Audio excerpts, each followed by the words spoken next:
नमस्कार। भारतीय राजव्यवस्था या इंडियन पॉलिटी क्लास में आपका स्वागत है। आज की क्लास का जो हमारा टॉपिक होगा वो टॉपिक है आपका फॉर्मेशन ऑफ कॉन्स्टिट्यूट असेंबली, संविधान सभा का गठन। संविधान सभा का गठन से पहले हम क्लास में आपको बता चुके हैं कैसे एक ट्रेडिंग कंपनी जिसका नाम ईस्ट इंडिया कंपनी था वो व्यापार करने के लिए भारत आई और कन्वर्ट हो गई एक पॉलिटिकल पावर में। लगभग 200 साल से 150 साल के शासन के बाद जब भारत की स्वतंत्रता की बात आई तब इन्होंने कहा स्वतंत्रता से पहले आपको अपना संविधान बनाना होगा और उसी संविधान के लिए एक संस्था का निर्माण किया गया जिसे हम संविधान सभा के नाम से जानते हैं। तो चलिए देखते हैं कि यह सभा कैसे बनी और इस सभा के पीछे बनाने के कौन कौन कारक उत्तरदायी थे और ये सभा कहां से किन किन लोगों से मिलकर बनती है। चलिए आज की क्लास शुरू करते हैं। तो टॉपिक हमारा है संविधान सभा।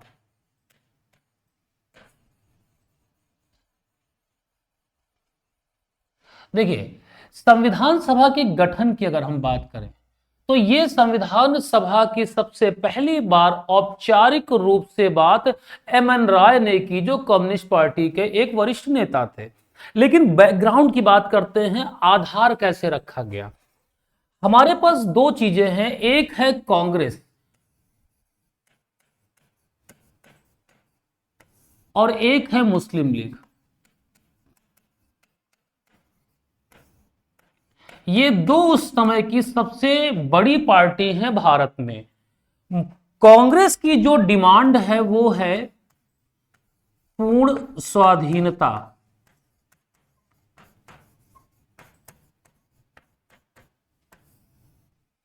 और मुस्लिम लीग की जो डिमांड है, मांग है, वो क्या है, ध्यान से देखिएगा, पाकिस्तान।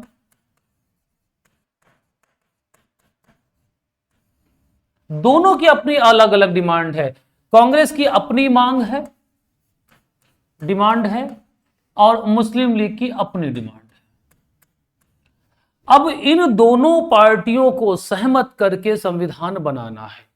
तो बैकग्राउंड क्या बना, देखिए, उस समय की बात है 1939 में सेकेंड वर्ल्ड वॉर स्टार्ट हो गया था और सेकेंड वर्ल्ड वॉर स्टार्ट होने के साथ ही भारतीयों की सहमति चाहिए, क्योंकि बिना बताए, बिना भारतीय नेताओं से डिस्कस किए बिना ब्रिटिश सरकार ने भारत को सेकेंड वर्ल्ड वॉर में शामिल कर लिया, जिसका विरोध भारतीय नेताओं ने किया। अब इनका समर्थन चाहिए, तो समर्थन से पहले कांग्रेस और मुस्लिम लीग, ये दो पार्टियां हैं, कांग्रेस और मुस्लिम लीग, इन दोनों को राजी करना होगा, मनाना होगा एक किसी बात पर, और दोनों की अपनी अपनी डिमांड है। तो इसकी शुरुआत कैसे हुई? शुरुआत में अगर ब्रिटिश सरकार को क्या चाहिए,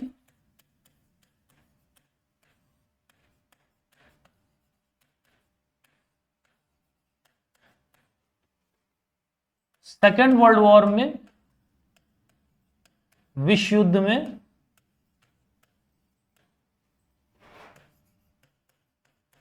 भारत का समर्थन,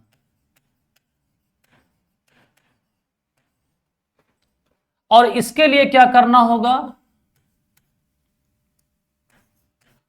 राजनीतिक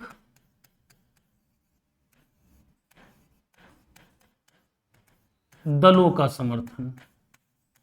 अगर भारतीयों का समर्थन चाहिए तो उस समय के राजनीतिक दलों का समर्थन प्राप्त करना होगा, किसे, ब्रिटिश सरकार को। और दो दल प्रमुख है, कांग्रेस और मुस्लिम लीग। तो देखिए उन्होंने कैसे शुरुआत की।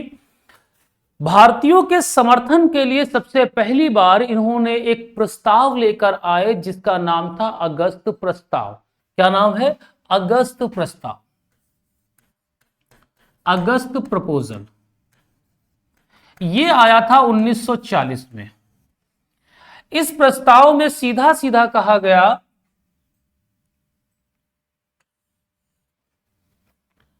भारत को डोमेनियन स्टेट का दर्जा दिया जाएगा। अब जब कह रहे हैं भारत को डोमिनेंट स्टेट का दर्जा दिया जाएगा और कांग्रेस क्या मांग रही है, पूर्ण स्वाधीनता, तो क्या कांग्रेस इस अगस्त प्रपोजल को स्वीकार करेगी? नहीं करेगी, क्योंकि कांग्रेस की अंतिम मांग यही है कि हमें अब आजादी चाहिए। एक अलग से यानी भारत का विभाजन करने की बात का प्रस्ताव, कोई भी पॉइंट ऐसा नहीं रखा गया जिस अगस्त प्रस्ताव में जिसमें इस बात को स्वीकारा जा रहा हो कि मुसलमानों के लिए एक अलग से नेशन बनाया जाएगा, और इसीलिए पाकिस्तान की कोई बात ही नहीं की गई। और जब बात नहीं की गई तो मुस्लिम लीग भी इसे स्वीकार नहीं करेगी और अगस्त प्रपोजल क्या हो जाएगा, पूरी तरीके से विफल हो जाएगा। यह रहा विफल। इसके बाद जब हिटलर की फौजों ने यूरोप पर और दबाव बनाया तो फिर इनको बहुत आवश्यकता पड़ी, तो 1942 में इन्होंने भेजा क्या, क्रिप्स मिशन।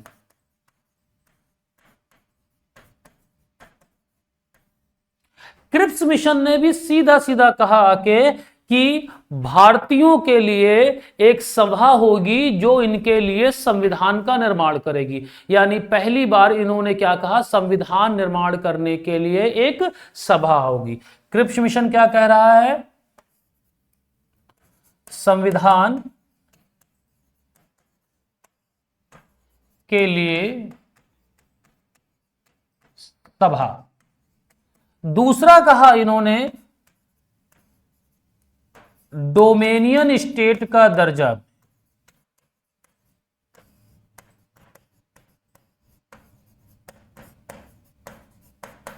अब फिर वही बात आ गई, जब आप डोमिनियन स्टेट की बात कर देंगे तो वहां पर क्या होगा, राजी ही नहीं होगा कांग्रेस, तो कांग्रेस ने भी ये बात मना कर दी, तो क्रिप्स मिशन भी क्या हो गया, विफल हो गया। इसके बाद वेवल योजना को लाया गया। वेवल योजना, वेवल एक वायसराय हैं, तत्कालीन वायसराय हैं, इनके द्वारा एक प्लान लाया गया जिसे हम वेवल योजना या वेवल प्लान के नाम से जानते हैं। इस प्लान को एग्जीक्यूट करने के लिए, इस पर डिस्कस करने के लिए शिमला कॉन्फ्रेंस बुलाया गया था, शिमला सम्मेलन बुलाया गया था। लेकिन वहां पर मुस्लिम लीग और कांग्रेस के मध्य क्या हुआ, विवाद हो गया, और जब विवाद हो जाएगा तो यह भी क्या होगा, विफल हो जाएगा। जब यह विफल हो गया तो इसके बाद फिर एक आएगा राजगोपालाचारी फार्मूला।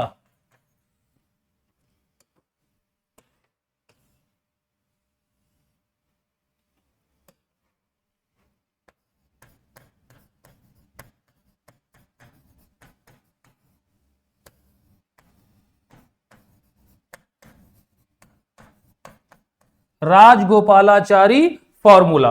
अब देखिए राजगोपालाचारी फॉर्मूला जो लाया गया, इसमें भी वही बात आ गई। इसमें राजगोपालाचारी कांग्रेस के वरिष्ठ नेता हैं। इन्होंने कहा कि मुस्लिम लीग हमारी स्वतंत्रता की मांग का समर्थन करे, और जब हमें स्वतंत्रता मिल जाएगी तो हम उन क्षेत्रों में रेफरेंडम करा लेंगे जिसे मुस्लिम लीग एक अलग से मुस्लिम राष्ट्र बनाना चाहती है। लेकिन मुस्लिम लीग इस बात पर तैयार नहीं हुई और यह भी क्या हुआ, विफल हो गया। तब तक बच्चा 1945 का समय आया है, वर्ल्ड वॉर समाप्त हो चुका है, पूरी दुनिया बदल चुकी है, सत्ता बदल गई, लोग बदल गए, और एक नए युग का, एक तरह से नए समय का आरंभ हुआ। तो वहां परिवर्तन देखने को मिलेंगे, समाज में, राष्ट्र में परिवर्तन, विश्व पटल पर परिवर्तन देखने को मिलेंगे, और उस विश्व के पटल पर जो होने वाले परिवर्तनों का भारत पर, भारतीयों पर व्यापक प्रभाव पड़ेगा, और इसी प्रभाव ने हमारे लिए संविधान बनाने के और स्वतंत्रता के रास्ते सदैव के लिए खोल दिए। तो यहां तक समझ में आया, इसके आगे बढ़ा जाए। तो वर्ल्ड वॉर समाप्त हो चुका है, यह बैकग्राउंड बना कि कैसे ब्रिटिश सरकार बार बार समर्थन के लिए, भारतीयों के को मनाने के लिए समय समय पर प्लान बनाती रही, योजनाएं भेजती रही, मगर भारतीय यानी कांग्रेस और मुस्लिम लीग ने उसे स्वीकार नहीं किया। अब देखिए क्या हुआ।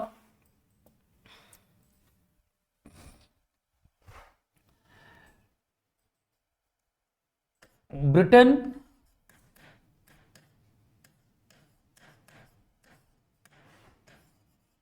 का जो प्रधानमंत्री है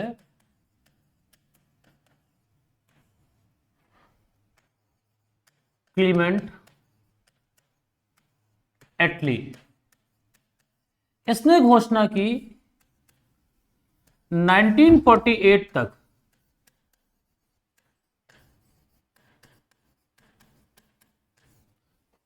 भारत को स्वतंत्र कर दिया जाएगा।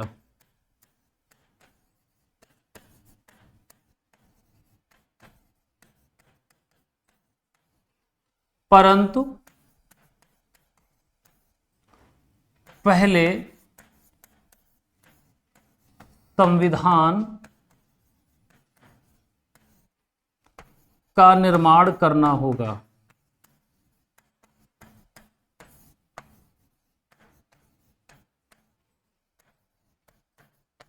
इन्होंने कहा क्लेमेंट एटली, जैसे वर्ल्ड वॉर समाप्त हुआ, सत्ता का परिवर्तन हुआ इंग्लैंड में और सरकार बनी लेबर पार्टी की और उसका प्रतिनिधित्व कर रहे हैं प्रधानमंत्री प्राइम मिनिस्टर क्लेमेंट एटली। सत्ता में आते ही 1946 में इन्होंने घोषणा कर दी, 1946 में इन्होंने क्या कर दिया, इस बात की घोषणा कर दी कि 1948 तक हम भारत को स्वतंत्र कर देंगे, लेकिन उससे पहले आपको अपना संविधान बनाना होगा। संविधान बनाने के लिए, इस पूरे कार्यक्रम को करने के लिए इन्होंने भेजा cabinet mission. Cabinet mission, cabinet mission March 1946 में भारत आया।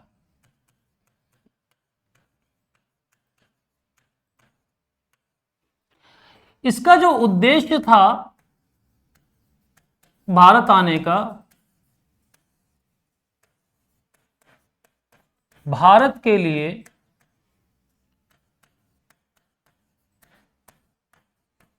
संविधान निर्माण के लिए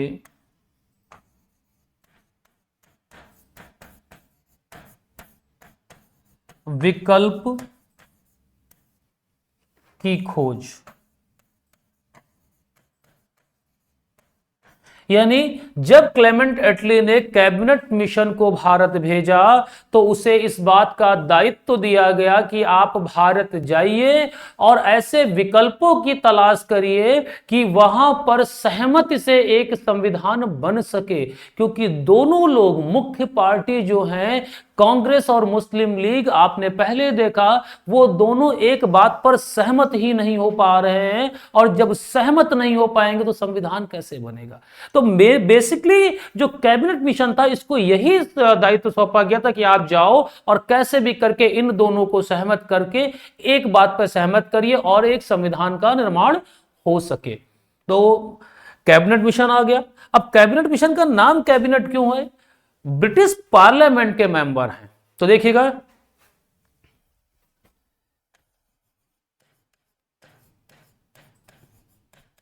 कैबिनेट मिशन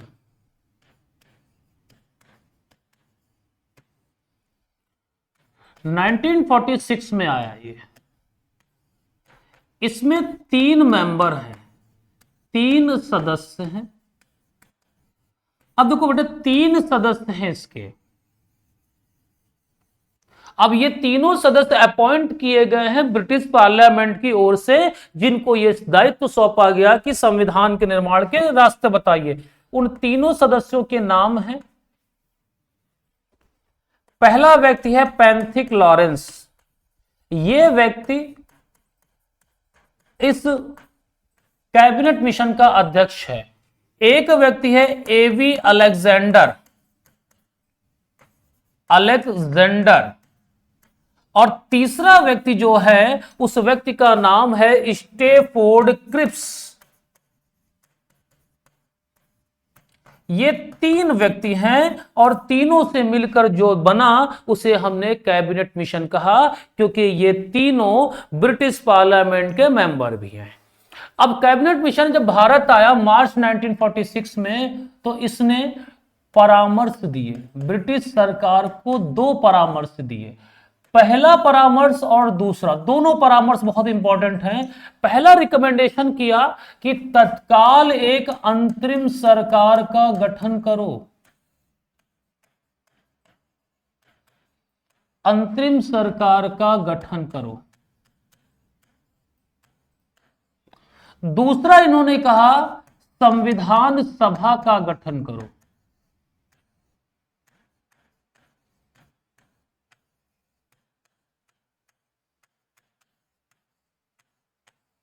देखिए, कैबिनेट मिशन जब भारत आया, उसने सब कुछ एनालिसिस किया, सबसे बात की, और बात करने के बाद इस निष्कर्ष में निकला, इसने मार्च में आए और मई 1946 में इन्होंने अपनी रिपोर्ट सबमिट की। उस रिपोर्ट में साफ साफ कहा, मुख्य रूप से दो रिकमेंड किए गए थे और बाकी के रिकमेंड इन दोनों पर ही आधारित थे। पहला रिकमेंड उन्होंने कहा कि तुरंत एक अंतरिम सरकार बनाओ। अंतरिम गवर्नमेंट, यानी अंतरिम का मतलब यह होता है अस्थायी, टेम्परेरी, एक सरकार बनाओ जो भारतीयों से मिलकर बने। दूसरा कहा कि भारत के लिए संविधान बनेगा, उस संविधान के निर्माण के लिए एक संविधान सभा का गठन किया जाए। और ये दोनों चीजें ब्रिटिश पार्लियामेंट ने, ब्रिटिश गवर्नमेंट ने स्वीकार कर लिया और आगे की जो कार्यवाही हुई है वो इन्हीं दोनों के आधार पर की गई। तो कैबिनेट मिशन, प्रश्न यह पूछा जाता है कि संविधान सभा का गठन किसके रिकमेंडेशन पर हुआ, किसके परामर्श पे हुआ? तो किसके परामर्श पे हुआ है? वो हुआ है आपके कैबिनेट मिशन के। यहां तक समझ में आया? चलिए स्क्रीनशॉट ले लीजिए, आगे बढ़ते हैं।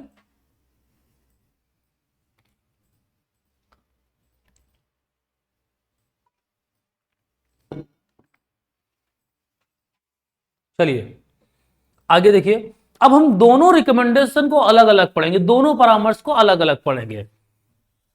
सबसे पहले देखते हैं अंतरिम सरकार। अंतरिम सरकार,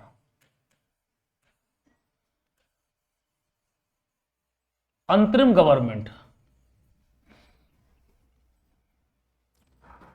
मई जून में क्या हुआ? चुनाव हुए। मई जून जुलाई में चुनाव हुए संविधान सभा के लिए, जिसमें कांग्रेस को बहुमत मिला, क्योंकि कांग्रेस एक ऐसा प्लेटफॉर्म है जो सभी धर्मों का रिप्रेजेंटेशन करता है और मुस्लिम लीग केवल मुसलमानों का रिप्रेजेंटेशन करता है। तो कांग्रेस को जब प्राप्त हुआ, क्या बहुमत प्राप्त हुआ, तो उस समय के बात है 1 अगस्त की, 1 अगस्त 1946 की। वायसराय वेवल हैं, इन्होंने क्या किया? जवाहरलाल नेहरू को अंतरिम सरकार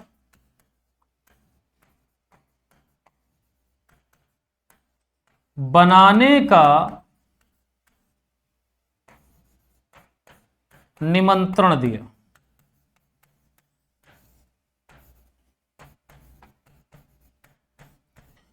देखिए, सरकार हमेशा उसकी बनती है जो मेजॉरिटी में होता है। वेवल के द्वारा, वायसराय वेवल के द्वारा पंडित जवाहरलाल नेहरू को रिकमेंड किया कि, सॉरी, इनविटेशन भेजा गया कि आप सरकार यानी अंतरिम गवर्नमेंट को बनाइए। जिसका विरोध करेंगे कौन?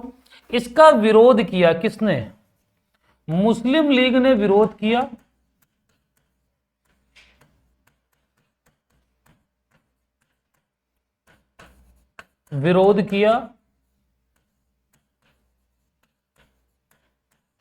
और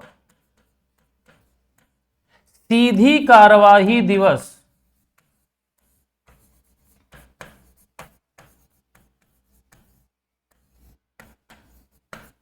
सीधी कार्यवाही दिवस मनाया। मुस्लिम लीग ने इसका विरोध किया कि भाई सरकार कैसे बना दी, और इसका विरोध करने के बाद इन्होंने डायरेक्ट एक्शन डे मनाया 16 अगस्त को, जहां पर बंगाल के इस समय बहुत दंगे हुए, बहुत से लोग मारे गए। उनको लगता था कि हम दंगे करके, ये सब करके सरकार का काम ठप कर देंगे और आसानी से हमें एक सेपरेट नेशन, एक अलग से राष्ट्र मिल जाएगा, लेकिन ऐसा हुआ नहीं। तो इन्होंने जो विरोध किया और बाद में क्या किया, अक्टूबर 1946 को 5 सदस्य मुस्लिम लीग के शामिल हुए। पहले विरोध किया और बाद में क्या हुए, शामिल हुए। लेकिन उससे पहले सरकार भी तो बनानी पड़ेगी। 1 अगस्त को यह बात हुई कि निमंत्रण मिला और 2 सितंबर को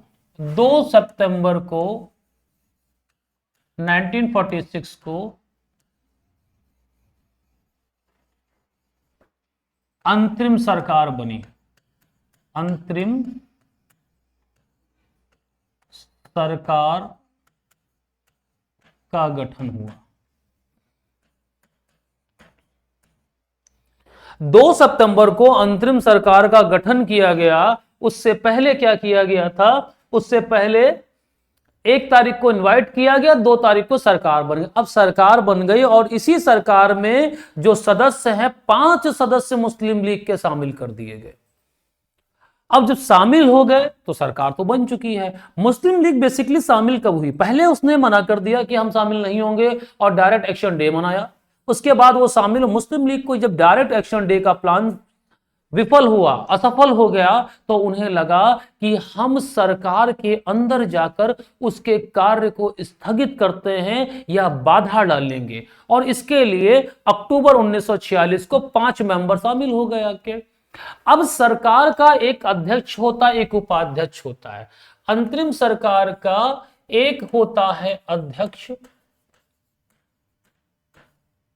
वो था वायसराय वेवल, और उपाध्यक्ष यानी डिप्टी चेयरमैन, उपाध्यक्ष कौन था, जवाहरलाल नेहरू। जवाहरलाल, ये इस तरह से एक गवर्नमेंट बना दी गई, जिस गवर्नमेंट को जब तक कि पूरी आजादी नहीं मिल जाती, पूरी शासन व्यवस्था को ऑपरेट करना था, संचालित करना था। इस प्रकार से पहला रिकमेंडेशन कैबिनेट मिशन का पूरा हुआ, क्योंकि पहला उसने कहा था अंतरिम सरकार बने, तो वेवल ने अगस्त 1946 को इनविटेशन भेजा पंडित जवाहरलाल नेहरू को, और उन्होंने 2 सितंबर 1946 को एक अंतरिम सरकार बनाई। पहले मुस्लिम लीग ने विरोध किया, बाद में अपने 5 मेंबर्स को शामिल कर दिया, और इनका प्लान यह था कि सरकार के अंदर से उनके कार्यों को हम स्थगित करेंगे या रोक देंगे। ठीक, तो यह बन गया आपका पहला। चलिए स्क्रीनशॉट ले लीजिए।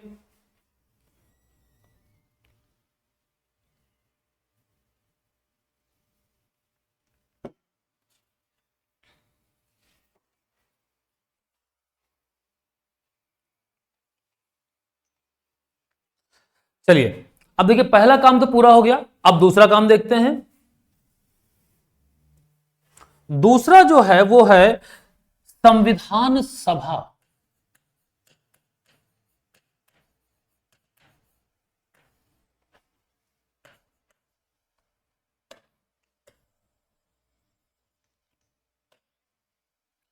दूसरा है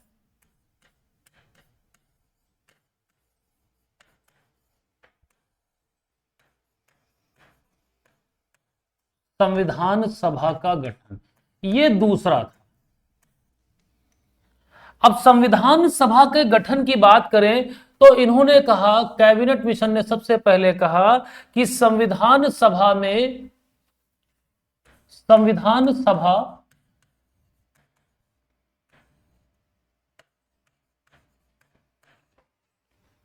निर्वाचित होगी।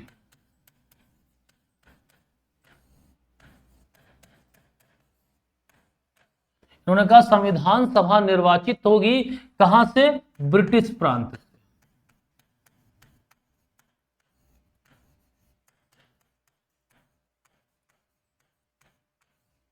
अगला इन्होंने कहा देसी रियासतें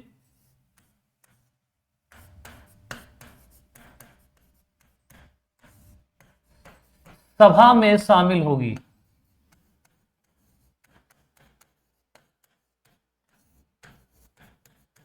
जो संविधान सभा बनेगी उसमें प्रिंसली स्टेट यानी देसी रियासतें भी शामिल की जाएंगी। इन्होंने कहा जो कुल सदस्य होंगे उन सदस्यों की संख्या कितनी होगी?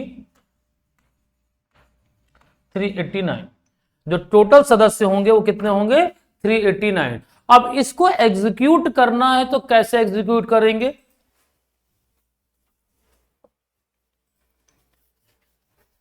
देखो संविधान सभा कैसे बन रही है।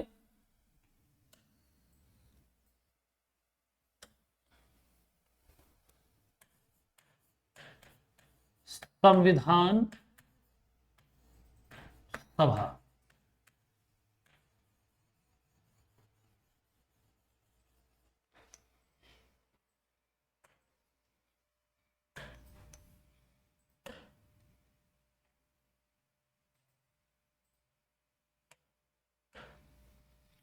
संविधान सभा किसकी सलाह पर बनी?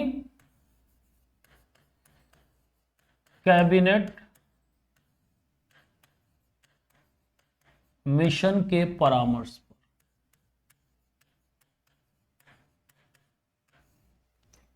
अब इस सभा में देखिए मेंबर कैसे आएंगे, सदस्य कैसे आएंगे?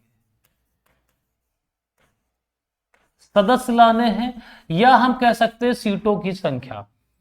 तो कैबिनेट मिशन ने साफ साफ पहले ही कह दिया था कि जब भी संविधान सभा बनेगी उसमें दोनों लोग शामिल होंगे, यानी जो मेंबर आएंगे वो दो जगह से आएंगे। एक आएंगे ब्रिटिश प्रांत से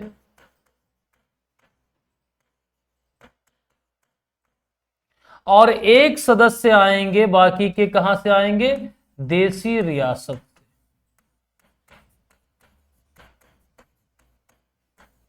अब देखिए दोनों अलग अलग हैं क्या? ब्रिटिश प्रांत, अगर हम भारत की बात करें तो उस समय भारत में दो तरह के क्षेत्र हैं, एक है ब्रिटिश प्रोविंस और एक है प्रिंसली स्टेट। ब्रिटिश प्रोविंस या ब्रिटिश प्रांत ऐसा क्षेत्र है जो सबसे पहले कंपनी के कंट्रोल में रहा, उसके बाद वो ताज के पास आया और उस पर शासन चलता रहा। ऐसे क्षेत्रों में गवर्नर के माध्यम से शासन किया जाता था।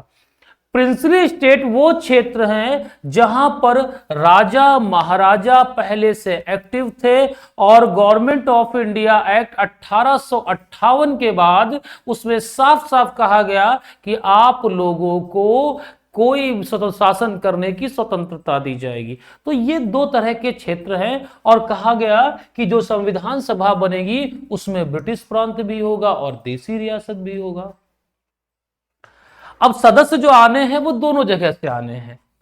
अगर हम देसी रियासत की बात करें तो देसी रियासत में प्रमुखों का शासन है, राजा महाराजा निजाम नवाब इनका शासन है और ये लोग कोई चुनाव जैसी प्रक्रिया तो कराने वाले नहीं है। जब किसी सभा में कोई व्यक्ति बिना चुनाव या बिना निर्वाचन के द्वारा पहुंचता है और उस सभा का हिस्सा बनता है तो इसे कहा जाता है मनोनयन। तो प्रमुखों द्वारा क्या होंगे?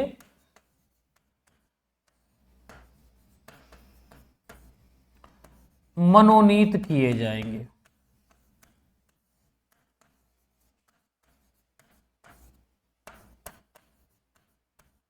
ये जो सदस्य थे वो क्या हुए?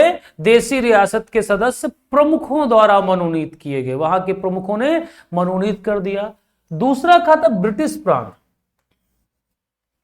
यहां पर कैसे सदस्य आए? निर्वाचन के माध्यम।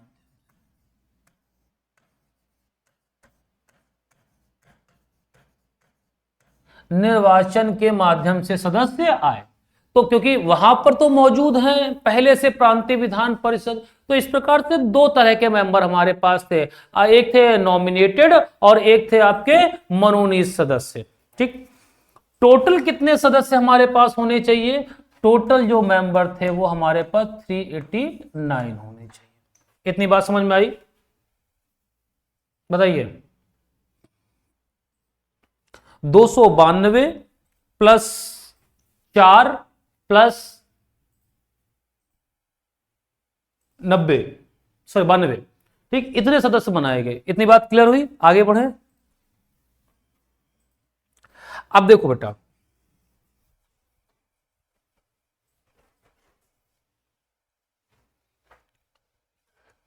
ब्रिटिश प्रांत, ब्रिटिश प्रांत से सदस्य कैसे आएंगे? जो सदस्य आए वो कैसे आए? निर्वाचन। कैसा निर्वाचन? अप्रत्यक्ष निर्वाचन।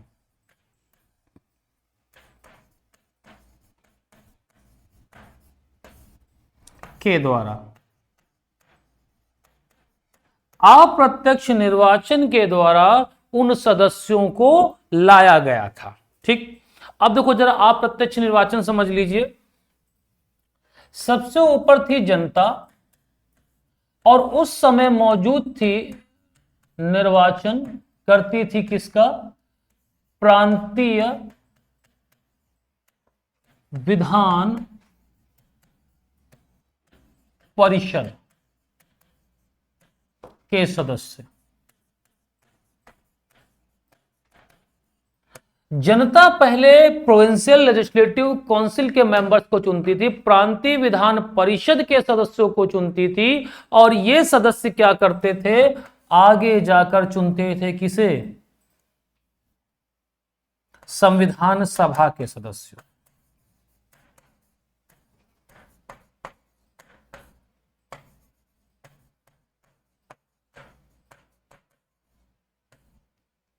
निर्वाचित करते थे। तो अगर मैं बात करूं कि जनता ने कैसे चुना, तो ये अप्रत्यक्ष ही तो चुना। अप्रत्यक्ष का मतलब होता है किसी कार्य को स्वयं न करके किसी और से करवाना, ये कहलाता है अप्रत्यक्ष कहलाता है। किसी कार्य को स्वयं ना करके दूसरे से करवाना, ये क्या कहलाता है? अप्रत्यक्ष कहलाता है। ठीक, चलिए इतनी बात समझ में आई।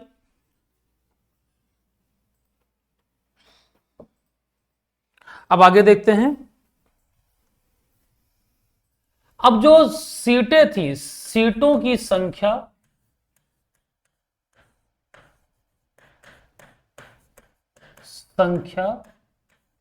या सदस्यों की संख्या,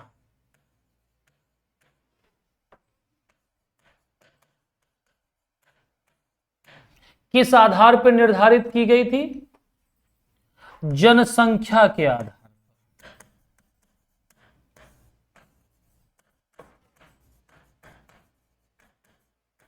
आधार पर। इन्होंने कहा कि जैसी जिसकी जनसंख्या होगी उसको वैसा ही क्या दिया जाएगा? प्रतिनिधित्व दिया जाएगा। किसी की ज्यादा जनसंख्या है तो उसके ज्यादा मेंबर्स होंगे, किसी की कम जनसंख्या है तो उसके कम मेंबर होंगे। और जब ये होता है तो इन्होंने डिसाइड किया कि 10 लाख पर एक सीट होगी, यानी 10 लाख की जनसंख्या पर एक सीट या एक सदस्य निर्धारित किया जाएगा। तो इस प्रकार से संविधान सभा का गठन किया गया, जिसमें 389 मेंबर्स रखे गए और उन मेंबर्स में ब्रिटिश प्रांत और देसी रियासत दोनों के सदस्य रखे गए थे। अब यह संविधान सभा जब बन गई तो इस संविधान सभा ने आगे की अपनी कार्यवाही की, संविधान का निर्माण किया। तो इस टॉपिक को यहीं पे क्लोज करते हैं। संविधान के निर्माण का टॉपिक हम नेक्स्ट क्लास में पढ़ेंगे। तब तक मिलते हैं अगली क्लास में। धन्यवाद।